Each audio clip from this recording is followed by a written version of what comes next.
Mama, said little Tobias, pressing his nose against the frost-clouded window. There's a man out there. I think he's dead. Edith Crane did not look up from the dough she was kneading. Her hands were cracked at the knuckles, reddened from cold water and lye soap, and she had learned long ago not to let fear show her on her face when the children were watching. She pressed the heel of her palm into the dough once more, then wiped her hands on her apron and walked to the window. The man was lying face down at the edge of the tree line, half buried in the snow that had fallen through the night. He was big. She could see that even from here, broad through the shoulders, wearing a fur-lined coat that had gone dark with what she recognized as blood. "Stay inside," she told Tobias. She said the same to her daughter, 9-year-old Nettie, who had appeared at her elbow without a sound, the way she always did. Edith pulled on her coat, her boots, her husband's old wool scarf that she still wore because it was the warmest thing she owned, and not for any other reason. She took the rifle down from above the door. She was 24 years old, and she had been alone on this mountain for 11 months. The man was breathing, barely but breathing. She could see the shallow rise and fall of his back from 3 feet away. Up close, he was older than she had first thought, maybe 50, with gray threaded through his dark hair and a beard that had gone ragged and untended. His right side was a ruin. Whatever had happened to him, it had happened in the last day or two. The blood had frozen in patches on his coat, and his fingers, curled in the snow, were the color of ash. Edith stood over him for a long moment. She thought about what she had left in the root cellar. 2 smoked hams, a sack of flour that was maybe a quarter full, dried beans, a jar of lard, some withered carrots that would not last another week. She thought about the firewood stacked against the north wall, enough to last through February if she was careful, and she was always careful. She thought about the walk to Harwick, which was 12 miles, and not possible in this weather.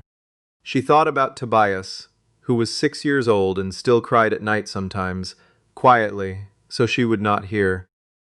Then she set the rifle against a tree and bent down to take the man by the shoulders. It took everything she had to move him. She dragged him across the snow yard by agonizing yard, stopping twice to rest, her breath coming in hard white clouds. The children appeared at the door.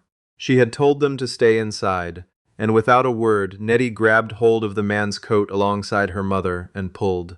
They got him through the door and onto the floor near the hearth. Edith built the fire higher than she allowed herself to build it in the evenings. She cut away his coat with her sewing shears. What she found underneath made her press her lips together and breathe through her nose for a moment before she began working. He had been shot. Once in the side, high above the hip, and once through the meat of his left shoulder.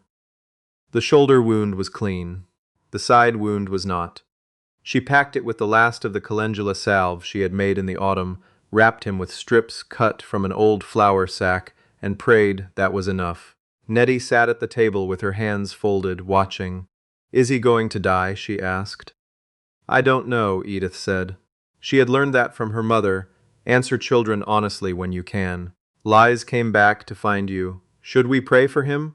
Couldn't hurt, Edith said. He burned with fever for 4 days. Edith slept in the chair beside the hearth with the rifle across her knees, not because she thought he was dangerous. A man that close to death is not dangerous to anyone. But because she had children in the house, and she did not know who had shot him, or whether they would come looking. On the second day he said things in his fever that she did not understand. Names. A woman's name, Harriet, repeated so often and with such grief in his voice that Edith had to look away. On the third day he tried to sit up, and she put her hand flat against his chest and said, "You'll open the wound." And he looked at her with eyes that were glassy and unfocused and said, "Where am I?" "Crane Homestead," she said. "Up past Sutter's Ridge. You came out of the trees." He seemed to be trying to make sense of this. "You alone up here?" he asked. "No," she said, which was the truth. She had the children. He closed his eyes. "I'm sorry," he said, "for the trouble." "You didn't choose to get shot," she said. She wasn't sure he heard her. He was already gone again, back into the fever and whatever world lived inside it.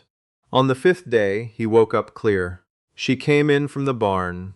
She had 1 milk cow and 2 chickens left, the chickens not laying much now in the cold, and found him sitting up on his own, looking around the cabin with the slow, careful attention of a man taking inventory. He looked at the patched walls, the dried herbs hung from the rafters, the children's drawings pinned near the window.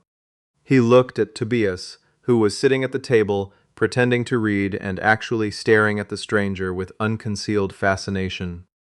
"You're the boy who found me," the man said. Tobias straightened up. "Yes, sir. What's your name, Tobias Crane?" The man nodded. "I'm obliged to you, Tobias Crane." His eyes moved to Nettie, who stood in the doorway to the back room. "And to you, Nettie," she said with the particular dignity of a 9-year-old who takes herself very seriously. "I'm Amos Ballard," the man said. Then he looked at Edith, who had come in and was hanging her coat on the peg by the door. "You're the one who patched me up." "I did what I could," she said. He studied her for a moment. "Where's your husband?" It was the question she had gotten used to, though it never got easier. "He died last spring. Fever took him in April." A pause. "I'm sorry." She went to the stove and began heating water. "Don't be sorry. Just get well enough to travel. No offense meant. Not taken," said Amos Ballard. He could not travel. Not yet, and not for a while. The wounds were healing, the shoulder faster than the side, which still gave her worry. But he had lost enough blood that he tired easily, and the cold showed no sign of breaking. He was decent company, she had to admit. He did not talk too much. He helped Tobias with a toy he was carving, a small horse out of a scrap of pine, showing him how to angle the knife properly and which direction to cut with the grain. He taught Nettie 3 card games, all of them suitable for children, and lost to her with convincing graciousness. In the evenings, after the children were in bed, he and Edith sat by the fire, and sometimes talked, and sometimes did not. She learned that he had been a fur trapper for most of his life, working the high country between here and the territorial border, that Harriet was his wife, dead of a difficult birth 7 years ago, the child lost with her, that he had no people left to speak of. She told him about Samuel Crane, her husband, how they had come up to this mountain together with big plans and not quite enough money, how he had worked himself to exhaustion, trying to prove a man could make something out of this land, how the fever had come in the night like a thief. He was a good man, she said, stubborn as a post, but good. Sounds like most of the good ones, Amos said. She looked at him across the fire. Who shot you? He was quiet for a moment. Men working for a man named Holt Duggan, he said at last. You know the name? She did. Everyone in this part of the territory knew Holt Duggan. He owned the mill at Harwick and the general store, and about 1/3 of the farmable land in the valley below. He was the sort of man who had started with money and used it to make more, and who had discovered somewhere along the way that the most efficient method of acquiring land was to make life difficult enough for those who held it that they sold cheap and left fast. What did you do to bring that on yourself? She asked. Witnessed something I wasn't supposed to witness, Amos said. He paused. And I have documents that could make a great deal of trouble for him. Land registry papers. Some letters. I was carrying them to the county set. Were. She said it carefully. Were. He looked at the fire. They took my saddlebags. I had the papers on me, fortunately, inside my coat. You still have them? You still have my coat? She went to the chest near the wall. His coat was there, cleaned and mended, as best she could manage. She handed it to him. He reached into the lining, a hidden pocket she had not noticed, and produced a folded packet of papers, water-stained and creased but intact. These prove that Duggan forged the land transfers on 4 properties in this valley, he said, including one filed under the name of a widow woman named Parsons, who was told her taxes were unpaid and had her deed taken away. She had 3 children. Edith looked at the papers in his hand. He does that sort of thing often? She asked. Often enough that I started keeping records, Amos said. 2 days later she found the writers. She had gone up the slope to check the snares she'd set along the ridge. Rabbits mostly, though she'd gotten a grouse the week before. And on her way back she stopped at the crest of the hill because something felt wrong. She had learned to trust that feeling on the mountain. Sounds travel differently in cold air, and what she heard was the sound of horses moving through the trees below, slower than a traveler in a hurry, the way men move when they are looking for something. She counted 3 of them. She went back to the cabin at a pace that was not quite a run. "They're looking for you," she told Amos. He was already sitting up, which told her he had heard them too. "How many?" 3, coming up the east slope. He looked at her steadily. "You should let them find me." "I should do a lot of things," she said. She turned to Nettie. "Take your brother to the back room and do not come out for any reason. You understand me?" Nettie understood. She took Tobias by the hand, and the 2 of them disappeared without a word. Edith took the rifle from above the door. "This is not your fight," Amos said. "It's my home," she said. "That makes it my fight." She went to the window and waited. There were 3 of them, as she had thought. They came out of the trees on horseback, big men, well armed, with the unhurried confidence of men accustomed to getting what they came for. The one in front had a deputy's badge pinned to his coat, which she recognized immediately as the specific kind of trouble that is harder to argue with than plain outlaws. She opened the door before they could knock. "Morning," she said. She kept the rifle loose at her side, not raised, not put away. "Help you?" The one with the badge looked at her, then at the cabin behind her. "Beg your pardon, ma'am. Lyle Crossan, deputy out of Harwick. We're looking for a man. Big, gray in his hair, goes by the name Amos Ballard." "Dangerous man?" she asked. "Wanted for theft," Crossan said. "Stole property belonging to Mr. Holt Duggan." She looked at him for a moment. She thought about what Amos had told her. She thought about the widow named Parsons, with 3 children and a deed that had been taken from her. "Haven't seen anyone matching that description," she said. "Trail up here's been blown in since Thursday. Nobody's coming through this way." Crossan studied her face. He was good at it. She could tell he'd had practice reading people who didn't want to be read. "You live up here alone?" "With my children," she said. "My husband passed last spring." A beat of silence. "I'm sorry for your loss," Crossan said. He didn't mean it particularly, but he said it. "Mind if we take a look around?" "I do mind," she said.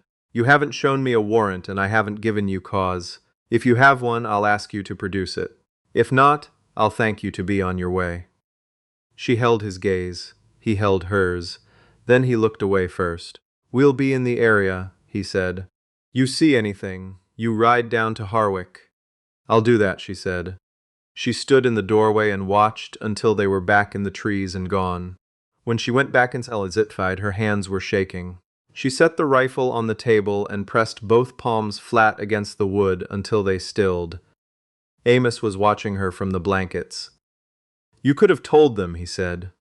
"They would have gone away and left you alone." "Maybe," she said. "Why didn't you?" She thought about it. She could have given him the easy answer, the moral one, about right and wrong and doing what was just. All of it would have been true. But the truer thing, the thing underneath, was simpler than that. "I've had people take things from me that were mine," she said. "My husband. The season after he died, a man from the land office came up here and told me I owed back taxes I don't owe. I paid them. Cost me everything I'd put aside for seed in the spring." She looked at the fire. "I know what Holt Duggan is. I recognized the name." Amos was quiet. "The widow Parsons," Edith said. "Is she all right? Her children?" "Last I heard," Amos said, "she was staying with her sister in Millhaven. She lost the property, but she got out." Edith nodded slowly. "I want to go to the county seat with you," she said, "when you're well enough to travel. I want to see those papers delivered myself. It could be dangerous. So is staying up here alone all winter," she said. "At least this would be dangerous for a reason." It took another 3 weeks before he could ride. By then it was February, the worst of the winter, and she had stretched the provisions so carefully that she was proud of what she'd managed. The children were not hungry. She had made sure of that, though there were nights she went to bed with less than she should have had. She did not tell Amos this. He would have argued with her about it. He was good with the children, better than she might have expected from a man who had spent most of his life alone in the high country. He showed Tobias how to read animal tracks in the snow, fox, rabbit, deer, and how to tell how old they were by the edges. He helped Nettie memorize the constellations, the winter ones, visible from the small window on clear nights, and she learned them with the fierce precision of a child who loves to know things. There were moments, watching them together around the fire, when Edith felt something that was not quite loneliness and not quite its opposite. She did not examine it too closely. She was a widow, and he was a man she had found half dead in the snow, and life was not a fairy story. They left on the first clear morning in late February. She left the cow in the care of the Whitaker family 2 miles down the slope, an older couple who had been kind to her since Samuel died, and she packed what she needed and told the children to behave themselves and loaded them into the wagon. Amos rode beside her, still careful in how he held his side but sitting straight, and they went down off the mountain toward Harwick and then on to Caldwell, where the county seat was. It was a 2-day journey. On the second night they camped in the shelter of a rock outcropping, and Edith sat up late, watching the fire while the children slept wrapped in every blanket she owned, and Amos kept the first watch. Somewhere out there, she knew, Crossan or men like him might still be looking. Duggan would know by now that the papers hadn't been destroyed. "You're not sleeping," Amos said from across the fire. "No! Worried?" "Some." She looked at the papers, tucked into her coat for safekeeping. Amos had insisted she carry them, reasoning that no one would expect a woman with children to be the courier. She had not argued. "Do you think it'll work?" "The documents. Do you think they'll be enough?" Amos considered. "I think they'll be enough for a man who wants to do right," he said. "Whether we find such a man at the county seat is a different question. That's not very reassuring." "No," he agreed, "but I've found that false reassurance tends to fail at the worst possible moment." She looked at him across the fire. "You and my husband would have gotten along," she said. He smiled then, the first real smile she had seen from him, which changed his whole face. "I'll take that as a compliment."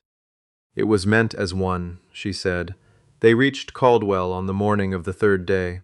The county seat was larger than Harwick, a proper town, with a bank and a hotel, and a courthouse of red brick that sat at the end of the main street, with the particular self-importance of buildings that considered themselves significant.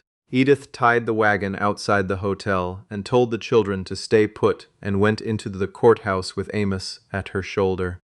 The county recorder's name was George Abernathy, and he was a small, precise man who wore his authority like a coat that didn't quite fit. He looked at them over his spectacles when they came in. "We have documents to submit as evidence," Amos said, "regarding land transfer fraud in the Harwick district." Abernathy's expression did not change exactly, but something shifted behind his eyes. "Evidence against whom?" "Holt Duggan," Amos said. A silence settled over the office. Outside, a wagon went by. Somewhere down the street, someone was hammering. "Mr. Duggan is a prominent figure in this territory," Abernathy said carefully. "He's a thief," Amos said. "These documents prove it." He laid the papers on the desk.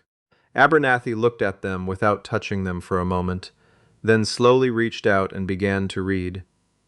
Edith watched his face. She had gotten good at reading faces. Living alone with children and no one else to rely on makes you careful about that. She saw the moment he understood what he was holding. His expression didn't crumble, exactly, but the careful neutrality of it became something more effortful. "These will need to be verified," he said. "Then verify them," Edith said. Abernathy looked at her. She held his gaze the same way she had held Crossan's out on the mountain. She was getting better at it. The next 4 days were the longest of her life. They waited in the hotel, she and the children in one room, Amos across the hall, while Abernathy and whoever he consulted did whatever they did with documents that accused powerful men of crimes. Tobias was bored and restless. Nettie read every page of the 2 books Edith had thought to pack and then began rereading them. Edith sat by the window and watched the street. On the 3rd day, Holt Duggan himself came to Caldwell. She saw him from the window, a heavy-set man in his 60s, well-dressed in the way that announces money without shouting, moving through the town with the ease of someone accustomed to being accommodated. He went into the courthouse and did not come out for 2 hours. Edith felt something cold that had nothing to do with the February weather. She went across the hall and knocked on Amos's door. "Duggan is here," she said when he opened it. Amos was already dressed. He looked past her, out the window at the end of the hall, and something settled in his expression that was not fear, but was related to it, the look of a man who has thought through the bad possibilities and made his peace with them. "We knew he'd find out," he said. "Knowing it and seeing it are different things," she said. He looked at her. "We could still leave, take the children, and go." She thought about it. She genuinely thought about it. The relief of it, the freedom of simply walking away, going back up the mountain, closing the door, pretending none of this had happened. She thought about the widow Parsons and her 3 children in Millhaven. She thought about the man from the land office who had come to her door and taken her seed money, smiling all the while. "No," she said, "we stay." The arrest came on the 4th day, not Amos's arrest, Holt Duggan's. Abernathy, it turned out, was the sort of small, precise man who had spent a long career being careful and correct, and who, when finally given something he could not ignore, proved unexpectedly equal to the moment. He had sent for the territorial marshal on the 2nd day, quietly and without announcing it, and the marshal, a tall woman named Josephine Cade, who was approximately the most formidable human being Edith had ever encountered, arrived on the evening of the 3rd day and made her own assessment of the documents, and made certain other inquiries that Edith was not privy to. The arrest happened in the morning, outside the hotel where Duggan had been staying. Edith watched from the window with Nettie pressed against her side and Tobias on his knees on the bed to see better. It was not dramatic, the way such things are in the stories. There were no gunshots, no speeches. The marshal walked up to Holt Duggan on the boardwalk and spoke to him quietly, and he looked at her and then at the 2 deputies behind her, and something in him seemed to deflate. "Did she win?" Tobias asked. "Yes," Edith said. "She won." Abernathy found them at the hotel that afternoon. He was more human in that moment than he had been in his office, less armored by authority. He told them that the land registry fraud extended to 7 properties, not 4, that the widow Parsons would have a claim to restore her deed, that there would be a trial and they would likely be called as witnesses. "And the deputy?" Edith asked. "Crossan? Under investigation," Abernathy said. He looked at her steadily. "You handled him well, I hear, on the mountain." She did not ask how he had heard. News traveled in its own ways. "I told him the truth," she said. "I said I hadn't seen anyone matching that description." She paused. "I never claimed to tell him everything I knew." Abernathy allowed himself a small, dry smile. "Indeed," he said. They went back to the mountain. There was nothing else to do. She had a homestead up there, such as it was, and 2 children and a cow to collect from the Whitakers and a spring to prepare for. And the world did not pause its requirements because you had done something that mattered. Amos rode beside her most of the way up, where the trail forked, his going east toward the high country, hers going north to the homestead. He stopped. "I owe you a debt I'm not sure how to repay," he said. "You taught my son to read tracks," she said, "and my daughter the constellations. That's something. That's not enough." She looked at him. The late winter light came through the bare branches and lay on the snow in long pale bars. Tobias had fallen asleep against her side, which was the only time he ever let himself be small. Nettie sat on her other side with her hands folded, looking at the trees. "Come back in the spring," Edith said. "The cabin needs a new roof on the north side, and there's a fence line that Samuel never got to finish. If you're willing to work for your keep, I'm willing to have the company." Amos looked at her for a long moment. That's a practical arrangement, he said. I'm a practical woman, she said. Something passed between them then. Not a promise exactly, but something that had the shape of one. The kind of thing that takes time to name and is probably better left unnamed a little while longer. Spring then, he said. Spring, she said. She turned the wagon north and did not look back, because she did not need to. The road ahead was long and cold and rutted with old ice, and her children were beside her, and the papers in her coat had already done their work. And somewhere in Caldwell a man, who had made his money by taking things from people who had nothing to spare, was sitting in a cell waiting for what came next. She was 24 years old. She had outlasted the hardest winter of her life. She had been scared most of it and steady all of it, and she had learned, or maybe confirmed what she already knew, that the two things are not opposites. The horses moved. The mountain rose around her, white and enormous and indifferent, and Edith Crane went home.